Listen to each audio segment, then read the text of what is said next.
SLBC టన్నెల్లో గల్లంతైన ఆ 8 మంది ఎక్కడ, వాళ్ళ పరిస్థితి ఏంటి? 16 రోజులుగా సమాధానం దొరకని ప్రశ్న ఇది. అయితే రెస్క్యూ ఆపరేషన్ లో ఈ రోజు ఈ ప్రశ్నకి సమాధానం దొరికినట్టుగా తెలుస్తోంది. అప్డేట్స్ మనం చూద్దాం. ఎస్ఎల్బీసీ టన్నెల్లో మృతదేహాన్ని గుర్తించారు.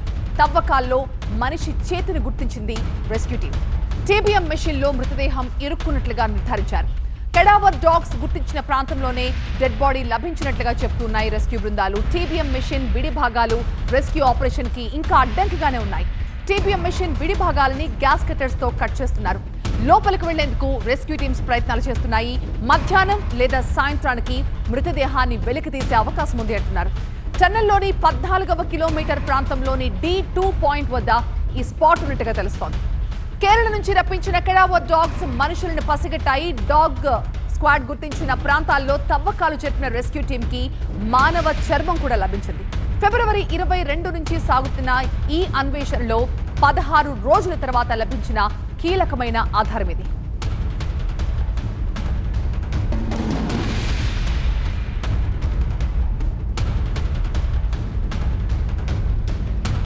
మా ప్రతినిధి శివకుమార్ మనకి లైవ్ లో జాయిన్ అవుతున్నారు. శివకుమార్, 16 రోజులకి ఒక సమాధానం దొరికింది వాళ్ళ, అది కూడా ఒక మృతదేహాన్ని గుర్తించినట్టుగా తెలుస్తోంది. సో మొత్తం 8 మంది బాడీస్ బయటికి తీయాలి అంటే అసలు ఇంకెంత టైం పడుతుంది?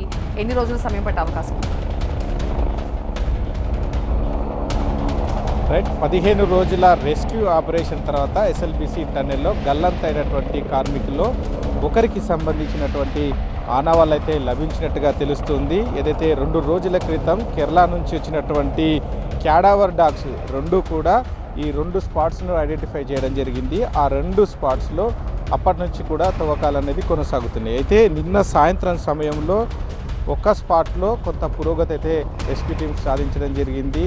దాదాపుగా కొంత లోతు తవ్విన తర్వాత అక్కడ ఒక మనిషికి సంబంధించినటువంటి చెయ్యి కనిపించింది. దాంతో మరింత వేగంగా అక్కడ రెస్క్యూ ఆపరేషన్ అనేది కొనసాగుతుంది. తవ్వకాలు కూడా జరుపుతున్నటువంటి సిచ్యువేషన్ అయితే ఉంది. అయితే ఆ మనిషికి సంబంధించినటువంటి ఆనవాళ్ళను పరిశీలిస్తే దాదాపుగా అక్కడ ఉన్నటువంటి టీబీఎం మిషన్ కింద అక్కడ దానికి సంబంధించినటువంటి ఏరియాలో ఇరుక్కుపోయినట్టుగా గుర్తించడం జరిగింది. దీంతో నిలువుగా బాడీ ఉండేటువంటి అవకాశం ఉన్న నేపథ్యంలో దానికి సమాంతరంగా లోతుకు చుట్టూ మొత్తం కూడా ఈ తవ్వకాలు అనేది కొనసాగిస్తూ ఉన్నారు.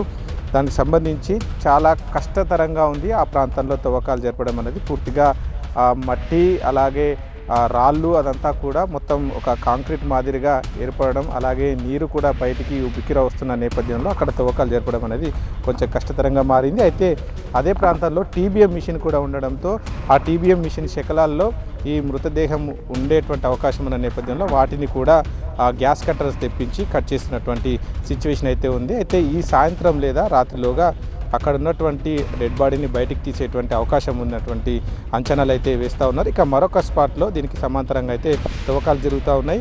ఈ 2 స్పాట్స్ కూడా ఏదైతే టన్నెల్లో ఎండ్ పాయింట్గా పేర్కొంటున్నామో 14 కిలోమీటర్ల టన్నెల్లో దానికి సమీపంలో దాదాపు ఒక 100 మీటర్ల పరిధిలో ఈ 2 స్పాట్స్ ఉన్నాయి. ఇందులో ఒక స్పాట్లో మాత్రం ఈ రకమైనటువంటి పురోగతి అయితే సాధించడం జరిగింది. దీన్ని D2 పాయింట్గా అయితే పిలుస్తున్నారు. టన్నెల్లో దానికి సంబంధించినటువంటి కొలతలు ఉంటాయి. ఆ కొలతలకు సంబంధించి D2 పాయింట్ దగ్గర ఈ అప్డేట్ అయితే సాధించడం జరిగింది. ఇక మరోవైపు మిగిలినటువంటి రెస్క్యూ ఆపరేషన్ కూడా వేగంగా కొనసాగుతుంది. అయితే ఇప్పుడు దొరికినటువంటి ప్రాంతంలో స్పాట్లో ఎంతమంది ఉంటారనేటువంటి అంశానికి సంబంధించి అయితే ఒక అంచనాకైతే రాలేదు.